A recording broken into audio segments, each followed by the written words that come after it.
Welcome back, ladies and gentlemen. Still with you and the afternoon's edition of Cairo Local Time. Once again, delighted to have with us over the telephone our guest, Her Excellency Ambassador Sou'ad Shalaby, the former Assistant to Foreign Minister. Once again, Madam Ambassador, thank you for being with us this afternoon. Thank you. Madam Ambassador, now President Sisi called, of course, for the boosting of the activation of the African Continental Free Trade Agreement. How do you see this summit an opportunity economically for the African Forward Summit to expand on this agreement?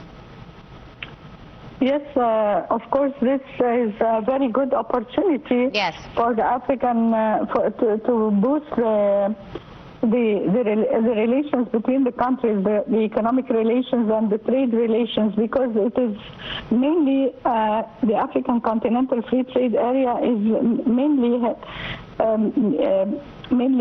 aiming at creating a single duty-free market for 1.4 billion people.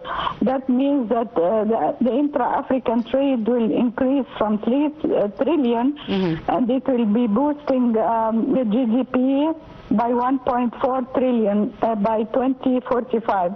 So it is important to discuss and to see how can all the African countries who are attending, how can they diversify their exports, how can they reduce the reliance on raw material export, how can they lift the millions out of the poverty and improve the regional value chains and the streamlined customs procedures, because the customs procedures and the trade barriers are the barriers for trade, and this elimination of the trade barriers will systematically remove the tariffs on 90% of the goods, and of course it will make it cheaper and faster to trade across the borders between the countries. Indeed. Also the industrialization and the value added by lowering the cost and expanding the market,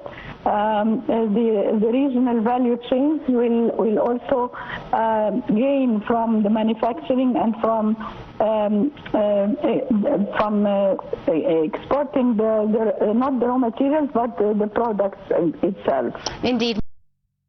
Very important that was raised during the discussions in the summit were by African leaders who raised concerns about unfair financial risk assessments for African economies. Do you see their call that this change specifically by international financial rating agencies will be answered in the near future? How will it affect investment opportunities or investors' interests in African countries? Yes, this was an initiative by President Macron and President Ruto to build a momentum because, as you know, the African countries are suffering from the high perception of risk among lenders. And they have complained of the credit prohibitively expensive and slow economic growth. So if there will be a risk architecture in order to lift to ease the borrowing costs, and between the African governments between the African governments and the foreign investors, there has to be a change in the methodology used by credit rating agencies in order to boost capital flows into the African markets and also to mobilize private capital.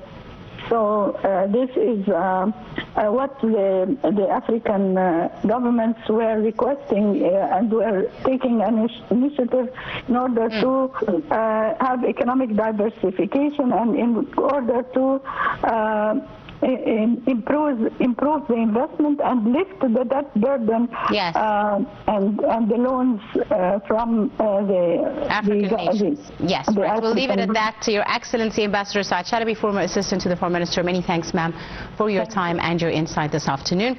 And we move and continue with our news. The Minister of Foreign Affairs, Badr Abdelati, met with his Congolese counterpart, Therese Kai Kwamaba Wagner, on the sidelines of the Africa Front Summit in the Kenyan capital. capital, Nairobi. Delati praised bilateral ties between the two countries, stressing Egypt's keenness to enhance ties with the Congo in various fields. The meeting also reviewed preparations for the